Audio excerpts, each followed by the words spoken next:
Well, good morning, everybody. Has anybody here ever been ashamed to admit that you don't know something? Or maybe you're afraid to tell somebody something you don't know or to bring it up because of how they're going to treat you? Were you in Bible class this morning, the adult class? Because that could have been me this morning. No, no, but maybe it's at work. You have a meeting at work, and maybe your boss, your coworkers, you have something that you're unsure about, maybe something that you have questions about, but you're kind of just afraid to ask because you think they're going to look down on you, make fun of you, maybe think that you're dumb or that you're incompetent. Anybody ever had that experience? I certainly have, and I'm usually the guy that's totally okay with being the dumbest one in the room. I'm okay with that. Ask the questions you need to, but sometimes there's pressure not to ask. And I think sometimes that can even creep into congregations. Or maybe we have questions that we're struggling with or things that we're wrestling with, and we don't want to ask because we're afraid of how people are going to treat us. And I think one specific area that this might especially be true about is when we're dealing with doubt. Maybe our faith is starting to waver. We have questions, things that we're struggling with, and we're kind of scared to ask the questions. We're kind of scared to seek help from people. And so this morning, what I want to do is go to a chapter that I really think will help us in dealing with doubt. And what we're going to do is in this chapter, we're going to see, I think there are some principles about doubt that are laid out for us, what we should do if we're doubting, and then what we should do if we know somebody else who's doubting. So if you will, open up to Luke chapter 7, please. Luke chapter 7. And while you're turning over to Luke chapter 7, in Luke's gospel up to this point, Jesus has already been making really bold statements about himself. He has been performing many miracles of healing, he's been casting out demons. Jesus has been picking grain and eating grain on the Sabbath day. He's healed a guy on the Sabbath day. And so, naturally, as a result of all of these things, there are some people who are in awe of Jesus. They want to follow him, they want to know more about him. But then there's another group of people who are completely against him. No matter what he says, they're against him, they're plotting against him, and they don't believe in who he is. And so, here in Luke chapter 7, let's quickly just read some of the amazing things that Jesus has been doing. So, look at verse 1 with me. We'll read the first 10 verses together. When he had completed all his discourse in the hearing of the people, he went to Capernaum. And a centurion slave who was highly regarded by him was sick and about to die. When he heard about Jesus, he sent some Jewish elders asking him to come and save the life of his slave. When they came to Jesus, they earnestly implored him, saying, "He is worthy for you to grant this to him, for he loves our nation, and it was he who built us our synagogue." Now Jesus started on his way with them, and when he was not far from the house, the centurion sent friends, saying to him, "Lord, do not trouble yourself further, for I am not worthy for you to come under my roof. For this reason, I did not even consider myself worthy to come to you, but just say the word, and my servant will be healed. For I also am a man placed under authority, with soldiers under me. I say to this one, 'Go,' and he goes, and to another, 'Come,' and he comes, and to my slave, 'Do this,' and he does it." Now, when Jesus heard this, he marveled at him and turned and said to the crowd that was following him, "I say to you, not even in Israel have I found such great faith." When those who had been sent returned to the house, they found the slave in good health. So here, just in these first 10 verses, Jesus heals the slave, the servant of a Roman Gentile centurion. And in this whole interaction, this guy's just different. So much so that Jesus is amazed by the amount of faith that this centurion has. And he says there's no one like him in Israel. But the amazing thing is Jesus doesn't even have to be in the room. He doesn't even have to be in the house of this servant who's at the point of death, at the brink of death, and he heals him. Not even in the house. Amazing thing that Jesus is doing here. And now let's keep going because there's more amazing things that Jesus is doing. Look at verse 11. Verse 11, soon afterwards, he went to a city called Nain, and his disciples were going along with him, accompanied by a large crowd. Now, as he approached the gate of the city, a dead man was being carried out, the only son of his mother, and she was a widow, and a sizable crowd from the city was with her. When the Lord saw her, he felt compassion for her and said to her, "Do not weep." And he came up and touched the coffin, and the bearers came to a halt. And he said, "Young man, I say to you, arise." The dead man sat up and began to speak, and Jesus gave him back to his mother. Fear gripped them all. They began glorifying God, saying, "A great prophet has arisen among us, and God has visited his people." This report concerning him went out all over Judea and in all the surrounding district. So after this amazing healing of the centurion's servant, soon afterwards, Jesus goes to Nain, and he sees this sort of funeral procession going out from the city. And there's this woman who's grieving her only son. She's a widow. She's grieving. Jesus has compassion on her, raises her son from the dead in front of all of these people, raises her son from the dead. And I love it says he gave him back to his mother. I mean, that's just a beautiful way to say that. But unbelievable thing that's happening. It's so unbelievable that verse 16, people are afraid. Fear gripped them all. They are in awe of this amazing power, but they're also glorifying God. And they're saying, there's a great prophet among us, and God has visited his people. And let's see, what is it? Verse 17, the report about him is spreading everywhere. Jesus is doing things that nobody else can do. And the report is spreading to people everywhere. And so now let's keep reading, because it's going to come to a certain man. This report is going to come back to a certain man, and he's going to have some questions for Jesus. And I think that's where we're going to get our main focus of our study this morning. So look with me at verse 18. Verse 18. The disciples of John reported to him about all these things. Summoning two of his disciples, John sent them to the Lord, saying, "Are you the expected one, or do we look for someone else?" When the men came to him, they said, "John the Baptizer has sent us to you to ask, are you the expected one, or do we look for someone else?" At that very time, he cured many people of diseases and afflictions and evil spirits, and he gave sight to many of those who were blind. And he answered and said to them, "Go and report to John what you have seen and heard. The blind receive sight, the lame walk, the lepers are cleansed, and the deaf hear. The dead are raised up, the poor have the gospel preached to them. Blessed is he who does not take offense at me." So some of John's disciples here, they either witness the things that Jesus has been doing, or they hear about all the amazing things Jesus has been doing, and they go to John and they tell John about what's going on. Matthew chapter 11 tells us that John the Baptizer was in prison at this point. He's in prison when he sends his disciples to ask these questions. And the reason for that is in Matthew 14. The reason for it is that Herod Antipas, had married his brother's wife. So Herod had married his brother's wife, who was also Herod's niece. So Herod Antipas had married his brother's wife, who was also his niece. So John had been condemning that behavior because that's adultery, and that's also incest. And so Herod puts him in prison for it. Be quiet. We don't want to hear that. Doesn't change his ways, puts him in prison for that. Sadly, in Matthew 14 and over in Luke chapter 9, we know later that John the Baptizer is beheaded by Herod. We know that that happens. But before he's beheaded, he is hearing about all the amazing things Jesus is doing by the mouth of his disciples. And then John sends his disciples back to Jesus to ask some questions. And the questions are here in, let's see, verses 19 and 20, are you the expected one? Or your version might say, are you the coming one? Or are you the one to come? Or should we expect someone else? Should we be looking for someone else? And to me, those are just some fascinating questions for John the Baptizer to ask Jesus. Because if you remember, John the Baptizer is the one who baptized Jesus. He's the one who immersed Jesus. John is the one who saw the Holy Spirit descend like a dove and rest upon Jesus. John likely heard the voice of the Father say, "This is my beloved Son in whom I'm well pleased." John is the one who in John 1, verse 29 says, "Behold the Lamb of God who takes away the sin of the world." And later in John 1 and verse 34, John the Baptizer says, "I have seen and I have testified that this is the Son of God," about Jesus. I mean, that sounds really confident, doesn't it? And yet, here he is in prison, and he's sending his disciples to ask Jesus, are you the one that we're expecting? Are you the one? Are you the coming one? Or should we look for somebody else? I mean, it's fascinating that John is wondering this at this point in his walk. And so I've seen a couple theories on this, on why he'd ask these questions. One of them seems to be the most simple explanation is John has been in prison for maybe up to a year at this point, and he's starting to have some doubts. Maybe what he thought Jesus was going to do isn't exactly what Jesus is doing, or he's just starting to have some doubts. But another theory is that John sends his disciples for the sake of their faith. Maybe those disciples were doubting, and so he sends them to Jesus. Either way, somebody is doubting here. Somebody is starting to question with things. They're wrestling with things, and they're wondering. And so John sends his disciples there. They ask the questions, and notice that Jesus doesn't answer yes or no.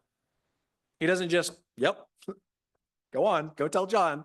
But instead, I love verse 21. He doesn't even give them a verbal answer. They ask him the questions. Verse 21, my version says, at that very time, your version might say, at that time or in that hour, he cured many people of diseases and afflictions and evil spirits. And he gave sight to many who were blind. And so what I love about this is he doesn't even give them a verbal answer. It's almost like he implicitly is saying, you want to know who I am? Watch this. Heals many people of their afflictions. Heals many people who are blind. It says many twice. This isn't just one or two people we're talking about. Many people. And then he turns to them and says in verse 22, now go and tell John what you've seen and what you've heard. Jesus provided evidence to these disciples about what he was doing. He says, go tell John what you've seen and heard. And then he says, the blind receive sight, the lame walk, the lepers are cleansed, the deaf hear, the dead are raised up, and the poor have the gospel preached to them. Here in this thing that Jesus says to them, what's fascinating about this, he either quotes or is alluding to Isaiah 35 and Isaiah 61. And so Jesus is banking that John is familiar with the prophecies of Isaiah about the Messiah, about the chosen one. And so he's saying, okay, here's all the things I'm doing. You've seen it. Go tell John, what does that mean about who I am? But what's also fascinating to me is in Isaiah 61, there's a phrase that Jesus leaves out whenever he tells John's disciples to go and report to John. And the phrase he leaves out is to proclaim liberty to the captives. Now, I don't know about this, but it could be that Jesus intentionally leaves out the phrase to proclaim liberty to the captives to say, look, the blind are receiving sight, the lame are walking, the dead are raised up, all of these things are happening, but John, in your circumstance, you're not going to physically be released from this prison. You're not going to physically be released from this captivity. So Jesus is answering the question, yes, I am the Messiah, but also might be letting John know you're not going to come out of this prison. It's fascinating. Maybe that's what's going to happen. So then, at this, we might wonder what John's response to this would be. And I wish that we had it, but we don't. We don't know what John's response is. But Jesus finishes by saying in verse 23, blessed is he who does not take offense at me. And Jesus is telling John's disciples and John himself that certain expectations about what the Messiah would be or how the Messiah would go about his business, don't let them miss that Jesus is the Messiah, that he is the Christ. And if they don't take offense to Jesus, they will be blessed. But let's keep reading because Jesus is going to have more to say about John the Baptizer. So let's keep reading. Look at verse 24 with me, please. Verse 24. When the messengers of John had left, he began to speak to the crowds about John. What did you go out into the wilderness to see? A reed shaken by the wind? But what did you go out to see? A man dressed in soft clothing?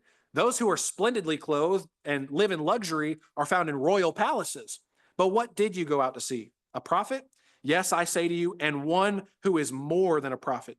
This is the one about whom it is written, behold, I send my messenger ahead of you who will prepare your way before you. I say to you, among those born of women, there is no one greater than John, yet he who is least in the kingdom of God is greater than he. Verse 29, when all the people and the tax collectors heard this, they acknowledged God's justice, having been baptized with the baptism of John. But the Pharisees and the lawyers rejected God's purpose for themselves, not having been baptized by John. So after the messengers of John leave, he sends them back to tell John what they had seen and what they heard, and then what Jesus says. After they leave, he gives them that evidence. Jesus addresses the crowd and talks about John. Now here, what would you expect Jesus to say? Here's either John the Baptizer or these disciples who are doubting. And they're asking Jesus directly these questions. What would you expect Jesus to say? I don't know about you, but I'm kind of expecting listen, people, I'm the Messiah. Don't you ever have any doubts. You need to listen to me. Look at what I'm doing. Don't have doubts. John's wrong for that. But he doesn't do that. Jesus publicly praises John to these crowds. This is fascinating stuff to me. And so he asks the crowd some questions about John that seemingly are obvious. At least two of them are very obvious. Jesus asks who they went out to the wilderness to see. A reed shaken by the wind. And so this would have likely reminded them of the cane grass that grows around the Jordan River, that the stems are thin and they're weak. And so when the wind blows, they kind of sway in the wind. And so Jesus is saying, was John like that? Is John a reed shaken by the wind? Was he swayed by the opinions of others or the expectations or pressure that people put on him? And Jesus said, no, he was not like that. I mean, by the way, if you've read any of John the Baptizer's preaching, no way. He called people out, he called out sin, and he told them about the judgment on the nation to come. But then he says, okay, who did you go out to see? A man dressed in soft clothing? Well, we know in Matthew chapter 3 and Mark chapter 1 that John wore clothes made of camel's hair with a leather belt. So nope, not soft clothing. And then Jesus says, those who live luxuriously, who wear splendid clothing, you find them in royal palaces. But John was out in the wilderness. So, you went to this place, and that's not what you would expect. So that's not John either. He wasn't a soft man. He didn't wear this soft clothing. But then Jesus asks if they went to see a prophet. And Jesus says, yes, you went to go see a prophet, but not just any prophet, more than a prophet. In verse 27, Jesus quotes from Malachi chapter 3 and verse 1. And Jesus says that John is the forerunner to the Messiah. John is the forerunner to the Christ. And because he is that one who prepared the way for the Christ, among those born of women, there's no one greater of John. Jesus honors John. And remember, it's probably not his personal greatness, but it's his role and his position in history. Of all the prophets that God had sent, of all the prophets, John got to see the Messiah himself. He got to prepare the way for the Messiah and see him himself. And so it's just an amazing thing. But remember, John had just sent messengers to Jesus to ask, are you the coming one? Are you the one that we're expecting? Or should we look for somebody else? And instead of publicly shaming him or chastising him, Jesus praises John to the crowds. He praises it. It's really an amazing thing. But Jesus doesn't stop there either. Look at the end of verse 28. End of verse 28, he says, yet he who is least in the kingdom of God is greater than he. Now, Jesus is not minimizing the importance of John the Baptizer here, but again, it looks at John's role. His job was to prepare people for the Messiah, to prepare people for the kingdom of the Messiah. And Jesus is saying here that, okay, the one bringing the kingdom is here, and it's his time now. And this kingdom that I'm bringing about is better than this old system. It's better than this old way. So if you're just the least in that kingdom, you're greater than John the Baptist. Now that's amazing, isn't it? That's huge. We could talk about that for a long time.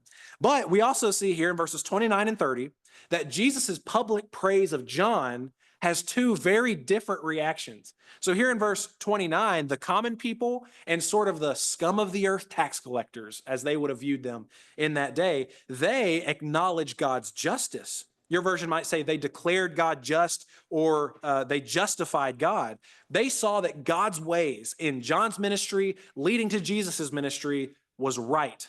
And these were the people who had been immersed, baptized in the immersion of John. And so these are people who they weren't trying to make what they thought the kingdom was going to be about fit their expectations and their mold and kind of make what they wanted happen.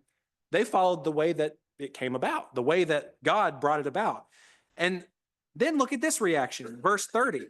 In verse 30, the Pharisees and the lawyers, or the experts in the Mosaic law, they had rejected God's purposes for themselves. That says it right there in verse 30. They rejected God's purposes for themselves, and they were not immersed by John, not in the baptism of John. Now, these were the most studied. These were people who prided themselves on being the most disciplined, and things weren't going the way that they wanted them to go, and so they rejected John's way, they rejected Jesus's way, and they're rejecting God's way in all of this. These closed-minded experts couldn't see what the common people and even the scum of the earth tax collectors could see. And so Jesus calls them out for that. And Jesus is going to have more to say about those people and their hearts. So let's read that. Look at verse 31. Verse 31, this is the last section that we'll read here this morning. Verse 31. To what then shall I compare the men of this generation? And what are they like? They are like children who sit in the marketplace and call to one another. And they say, we played the flute for you, and you didn't dance. We sang a dirge, or your version might say funeral song, and you didn't weep. For John the Baptizer has come eating no bread and drinking no wine, but you say he has a demon. The Son of Man has come eating and drinking, and you say, behold, a gluttonous man and a drunkard, a friend of tax collectors and sinners, yet wisdom is vindicated by all of her children. So Jesus here, he's pointing out just how unreasonable the people in this generation were in their rejection of John the Baptizer and their rejection of him. And he says, you're like little children who whine and complain when you don't play the rules of their little games the way that they want it to be played. That's what he compares them to. I mean, you think that's a scathing review of them? I don't want to be called that. He says, you're like little children who whine and complain when you don't follow the rules of your silly little games. He says, well, we played a flute for you in a cheerful manner, and well, you didn't dance. That's not what we wanted you to do. He says, well, we sang a dirge, we sang a funeral song, and well, you didn't mourn, you didn't weep. That's not what we wanted you to do. And then Jesus makes it very clear, there's just no pleasing these people. He brings this up to show in verse 33 and 34, John the Baptizer came not eating or drinking, and they complained about him. They said he's a demon, he has a demon. But then here's the Son of Man, Jesus, who came eating and drinking. And they say, oh, he's a gluttonous man, and he's a wine drinker. And even worse, tax collectors and sinners are his friends. So Jesus is pointing out, what is it? What do you want? There's no pleasing you. No matter what one of us does, you want the opposite. And the point is not about eating or drinking. The point is not about the company you associate with, but it's about the teachings of John and the teachings of Jesus. If you don't want to follow the teachings of John or the teachings of Jesus, you'll find any reason to say, they're not a credible teacher. We don't have to listen to the things that they say. And that's why Jesus says at the end here, verse 35, yet wisdom is vindicated by all of her children. And right here, wisdom is vindicated, justified, proven right by all her children. Those who are children of wisdom will see the wisdom of God in John's teachings, and they'll see the wisdom of God in Jesus and Jesus's teachings. So overall, we just see this very different reaction of Jesus to the questions that John has his disciples ask to Jesus, and then John's reaction to people of that generation, the Pharisees and the experts in the Mosaic law here. And so I think based on Jesus's different reactions that he gives here, we can conclude some things specifically about doubt here in this chapter. And so the first one is this, is that doubt is not rejection. Doubt is not rejection. We see where John the Baptizer sent his disciples to ask if Jesus was truly the one, if he's really the one that they were expecting and waiting for, and Jesus doesn't rebuke him for it. Instead, he publicly praises John to the crowds here. He provides evidence to them and then publicly praises John. Now you compare that to how Jesus specifically addresses the Pharisees and the experts in the Mosaic law here, and we see a very, very different picture. In verse 30, these people had rejected God's purposes for themselves, and Jesus condemns them as being unreasonable and acting like whiny children.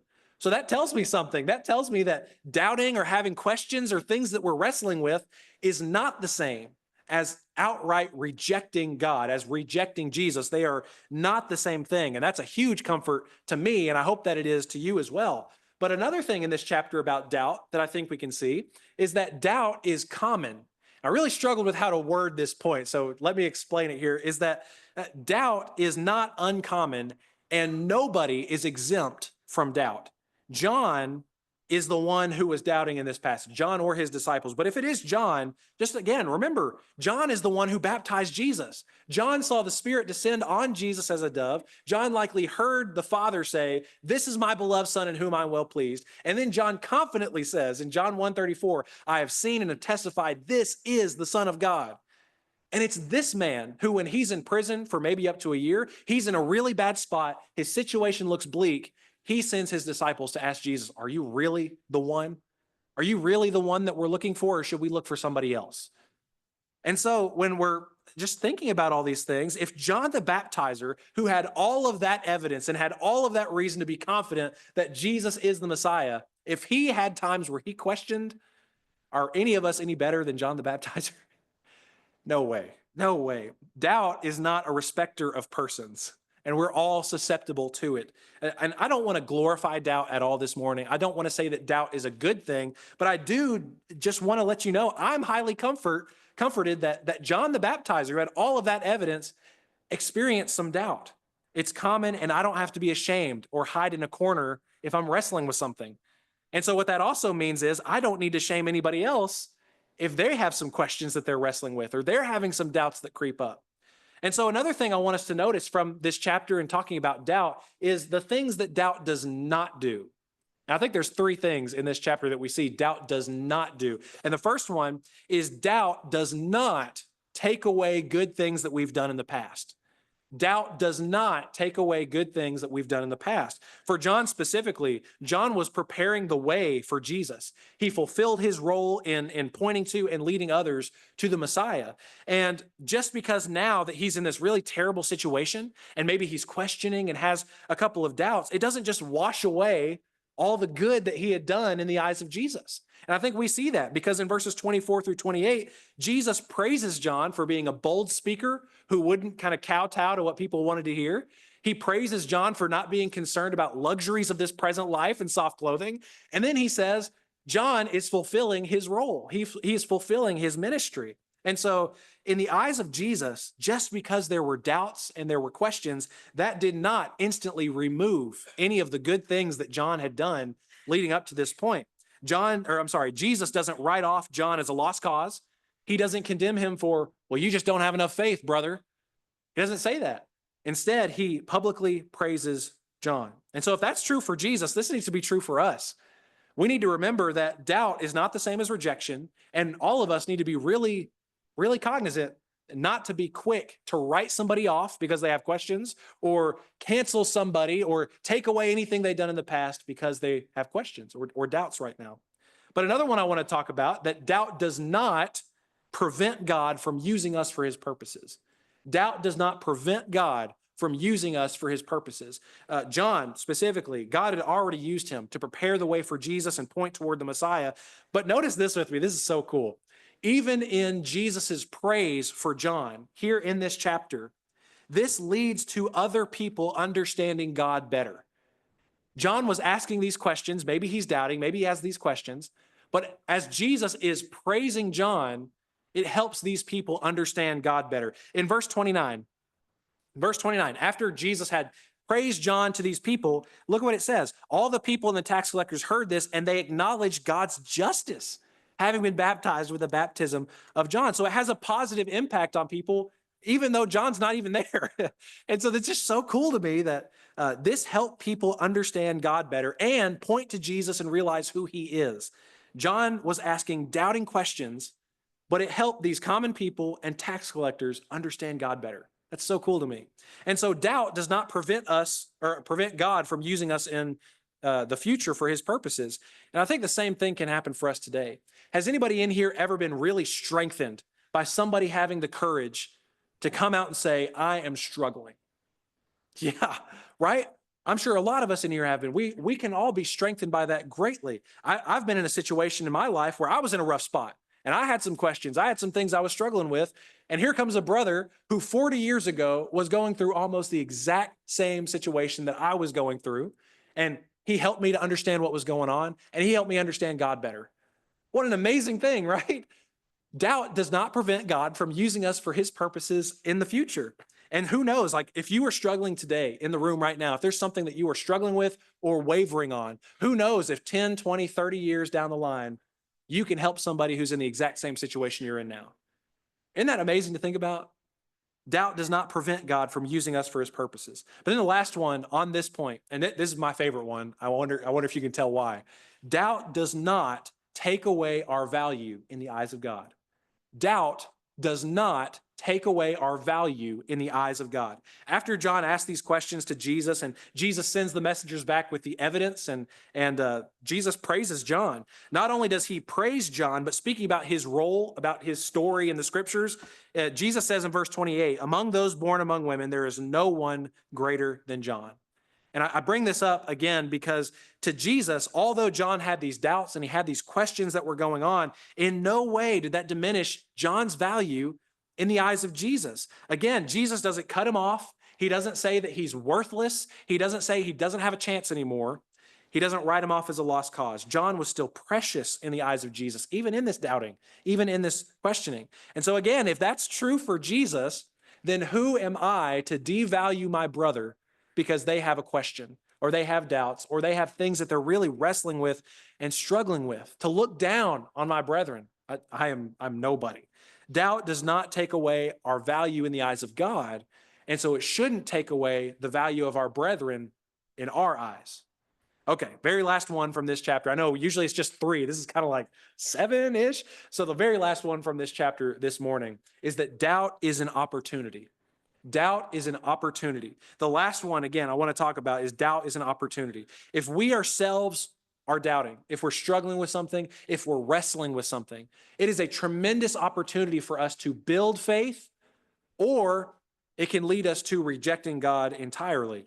I believe if we take the steps that John did in this chapter, we will have our faith increased. If you notice this with me, John asked his questions to Jesus. He sent his disciples to ask questions to Jesus directly. You know that we can ask God our questions?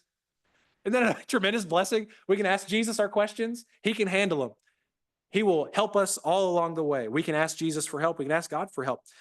John was not able to ask Jesus directly because he's in prison, so he sent two of his disciples. So that means that John was comfortable enough to let these two other men, or, well, we don't know if they were men, but two disciples, to let them know, hey, I'm struggling with this. Please go talk to Jesus. He was comfortable with letting his brethren know what he was struggling with. We can let our brethren know when we're struggling and lean on our brethren and rely on them for help. That just like John did here. Another thing here, John was provided with evidence. When the disciples asked Jesus the questions, Jesus performed many, many miracles right there in front of him. And then he said, hey, you know all those prophecies in Isaiah about the Messiah? Those are being fulfilled right now.